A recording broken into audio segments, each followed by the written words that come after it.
महाराष्ट्रातील चंद्रपूर जिल्ह्यातील ब्रह्मपुरी येथील रामदेव बाबा सॉल्व्हेंट्स कंपनीमध्ये बुधवारी दुपारी मोठी आग लागली आहे। कंपनीमधील डिस्टिलेशन प्लांटमध्ये आग लागून जवळपास 1,25,000 लिटर इथेनॉलचा साठा धोक्यात आलाय।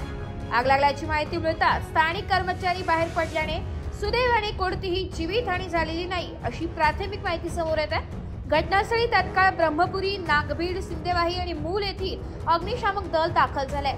दरम्यान परिस्थितीचा वाढता धोका लक्षात घेऊन गडचिरोली जिल्ह्यातील वडसा येथून 2 फायर ब्रिगेड पथकही घटनास्थळी पोहोचली आहे। आग नियंत्रणात आणण्यासाठी चंद्रपूर महानगरपालिकेकडून 2 फायर टेंडर फोम सोल्युशनसह रवाना करण्यात आली आहे।